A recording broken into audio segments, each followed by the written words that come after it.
One of the hallmarks of a truly great emerging filmmaker is where they're able to demonstrate that they can not only command a unique voice and identity, but be able to convey that through contrasting tones and genres and still be able to squeeze something special out of it every time. People who've seen my other videos may roll their eyes at me bringing up this comparison point for everything, but this is one of the things that makes French animator Sylvain Chauvet such an incredible talent. With his first feature, The Triplets of Belleville, he came out swinging hard with an absurdist comedy showcasing his distinctive and gorgeous visual flavour through the lens of a semi-surreal caper told with visual storytelling inspired by Jacques Tati. With his second feature, he decided to take his specific brand of playful visual vibrancy and apply it to a deeply tragic Tati script that had been left unadapted for years, and the result was The Illusionist, one of the most quietly devastating films of all time, which uses all the same signature traits to instead slowly wordlessly break your heart as the protagonist gradually loses all hope of prosperity. It's a film about how the human higher thinking that led to the creation of art and meaningful expression is the same higher thinking that created a societal structure in which that expression has no real worth. Chaumet's style should not have worked at all with these themes, and yet the beauty he brings to the story only enhances the experience by evoking a sense of being able to see the true wonder in the world but no longer being able to appreciate or enjoy it, due to being overcome by the melancholy of life becoming banal.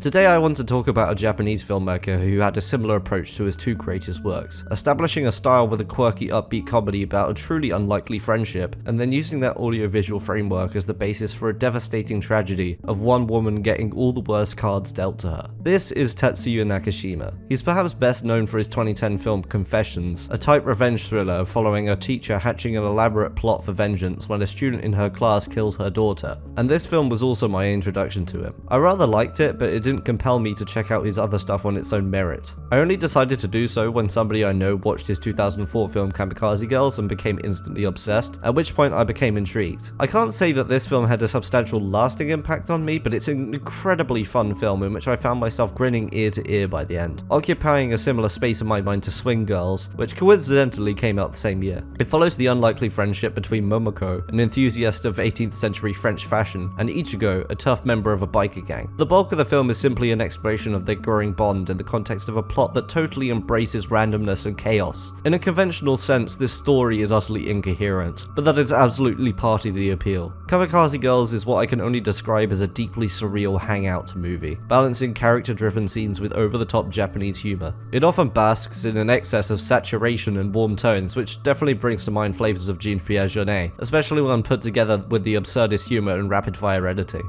The idea that this style could ever be applied to a tragedy seems deeply counterintuitive. By any measure, that pitch should be dead on arrival, right? Memories of Matsuko opens with Sho, a down-on-his-luck guy, getting the call that his aunt Matsuko has been murdered. Having barely known Matsuko, he doesn't feel significantly impacted by this news, but goes to her former apartment to clear it out anyway. The story is told through the memories kept in the belongings in that apartment, as Sho pieces together the life of a family member he never knew. The brilliance of choosing this particular story structure is the same confidence displayed in Isao Takahata's haunting masterpiece Grave of the Fireflies, which opens with teenager Seita taking his final breaths, with his sister Setsuko nowhere to be seen, implying to the audience that she too is dead. What both of these films do with this choice is remove the element of shock from the equation. The filmmakers challenge themselves to devastate the viewer purely through the power of character, with no other hands helping in the story, a much more difficult task to achieve, but one with a stronger lasting impact. By telling the audience immediately that these stories end in the deaths of their respective protagonists, we are conditioned to subconsciously try and resist empathizing, because by our nature we are avoidant to the feeling of loss, and that makes it so much more brutally potent when we can do nothing but give up resisting. The first segment of the film still employs some comedy of a similar brand to that of Kamikaze Girls, with the same stylistic quirks now dialed up to 11. The saturation is bordering on extreme, the acting is often theatrical, the camera becomes a more involved character, and the new tone of tragedy is all but waiting in the background to slowly seep out. For now, the film is instead going the tragicomic route, almost as if to ease in the new feel. It has a masterful command of energy, keeping the hyperactive tone of its predecessor for the bulk of the runtime, and using that to heighten everything that Matsuko goes through into a spectacle. In this film, she feels not just like the center of her story, but also like the center of the world, in a way which a conventional approach wouldn't achieve. To some extent, it reminds me of the life of Chuck. which is based on the idea that we contain multitudes. It's a film literally set inside the world of a normal guy, with his experiences and people he met and places he went only existing because he lived them. Matsuko's world is similar. In this world, her life is so important that it demands theatrical presentation. Many of our most tragic moments are played up with pathetic fallacy, rain downpouring in her darkest moments, almost a character upon itself reacting to her situation. And nowhere is this theatricality more present than in the use of musical numbers in the first half.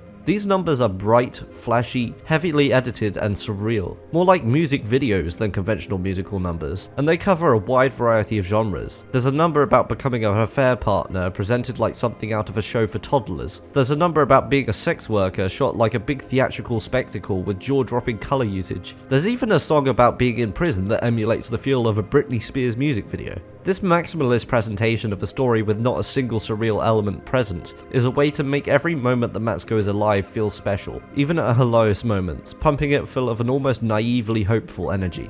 And this makes it absolutely gut-wrenching when that energy slowly begins to run out in the film's second half. I think this quote in the film really sums up its thesis. 誰だって白雪姫やシンデレラこんな可愛いおとぎ話に憧れるもんさそれがどこで歯車が狂っちまったか白鳥に憧れてたのに目覚めると真っ黒なカラスになってましたおとぎ話なら残酷すぎるぜ The song in this section even includes the lyrics, "Someday I'll meet my charming prince," a principle that Matsuko keeps clinging onto her for her whole life, even when it becomes more and more evident that her pursuit of this dream of hers is beating her down, because the world has other ideas.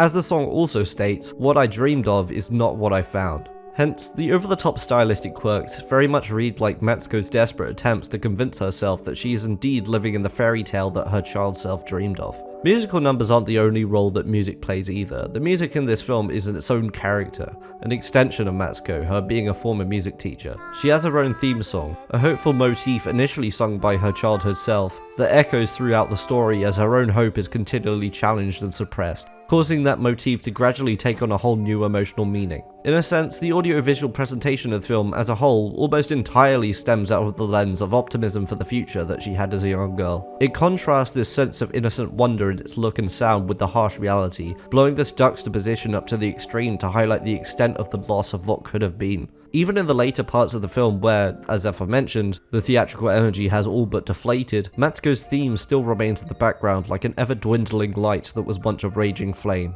What makes the film even more unique among tragedies is that Matsuko isn't a tragic character purely by matter of circumstance, but rather often by choice. While her early tragedies are perpetuated by men treating her as disposable, the subsequent spiral she goes down is full of easily preventable problems, and resulting from acts made out of desperation. The main through line is the attention she craves from men, which often leads to her getting together with toxic and unstable men who sink her further down the hole. And when they inevitably leave her the moment the going gets tough, she spirals. She often takes out her frustrations on her chronically ill sister, who throughout the film is pretty much the only person offering her any kind of real love or appreciation. Yet she continually rejects it out of envy. Her sister's illness took up much of her father's time when she was a child, resulting in Matsuko feeling comparatively neglected and coming to resent her for misguided reasons. However, this resentment is also born out of her desire to find love in the form of something greater than familial love. She wishes to find the prince that her child self dreamt of being wed to, and in her fairy tale ideal of her life, her sister is not present. Even in moments where she feels that this dream isn't possible, she still continues down this path. This is how she keeps breaking more and more, by chasing a fruitless path and ignoring what she really needs, and when she finally finds a man who truly loves her instead of wishing to use her, she is torn away from him when her recent past actions caused by a broken mind catch up to her. And yet, even having experienced what being really loved by a man feels like, it only fuels her desperation to be desired, to a point where she is willing to throw her safety away. It's a look at someone who never once considers self-reflection, a victim of her own desire, who lets her already unstable mind guide her in increasingly dangerous directions. Nakashima's wholly unique approach to such a dark story is what makes it somehow even more devastating that Matsuko is largely in control of what happens to her, especially with how gorgeously he presents her ascension to heaven. Her theme music was lodged in my head for weeks after I saw this.